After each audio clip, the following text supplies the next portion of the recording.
सिद्धि की शादी के बाद वो ससुराल चली जाती है। पीछे रह जाती है भाभी रानी।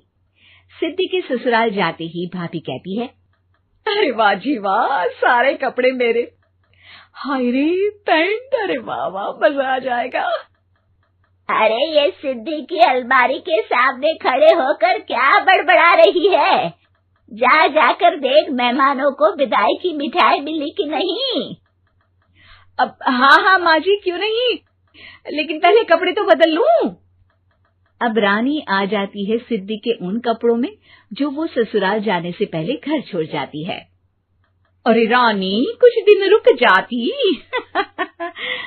अरे ये तो सिद्धि बिटिया को मैंने ही दिया था, बड़ा ही फबता था उस पर, तुझ पर तो कुछ खास नहीं लग रहा। अब वो ना मेरे सारे कपड़े गीले थे तो सोचा पहन लूं।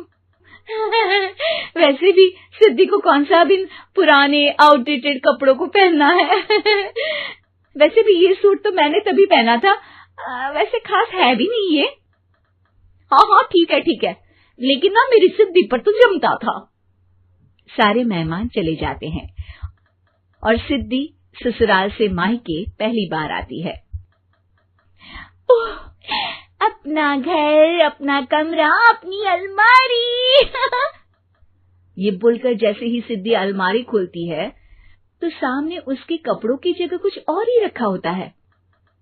माँ, जरा कमरे में तो आना। सास और रानी वहां पहुंच जाते हैं।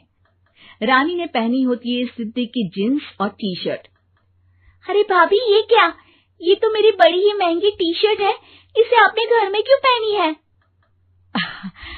अरे बहुत मिलती है दीदी ये चौक की मार्केट में, 150 में। ओ भाभी प्लीज, ये एरोपोस्टल है, 2000 की एक टी शर्ट।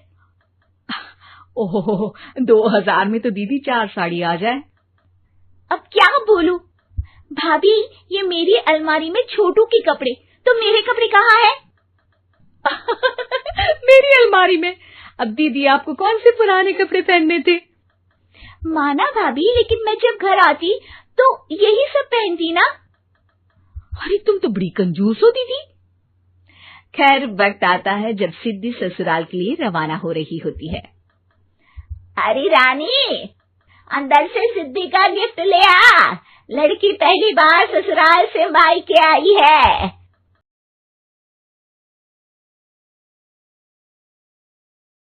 ये लीजिए माँ जी। सास बेटी को गिफ्ट देकर ससुराल भेजती है। अगले दिन रानी एक सुंदर सी साड़ी पहनकर सामने आती है। अरे रानी, ये तो वो साड़ी है जो मैंने सिद्धि को देने के लिए दी थी जब वो ससुराल ले जाती, लेकिन ये तूने कैसे पहन ली?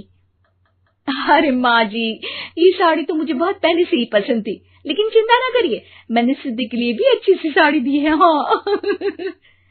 तभी सिद्धि का फोन आता है। क्या माँ, कुछ अच्छा तो दिया होता ससुराल ले जाने के लिए। अरे पहले दिखा दिया होता।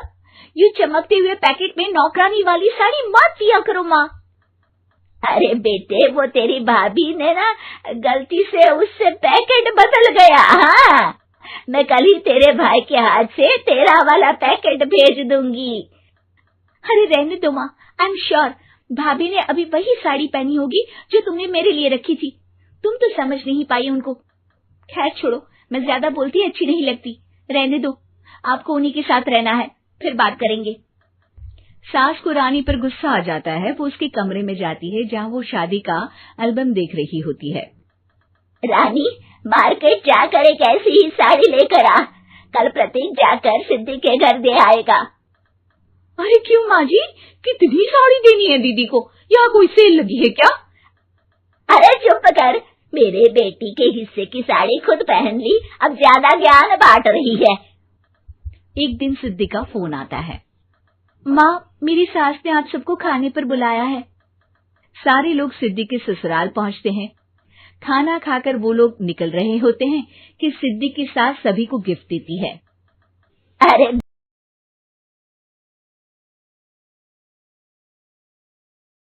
गिफ्ट भी दे रही है। अरे बहन जी, आप भी कहाँ इन बातों पर विश्वास कर रही हैं।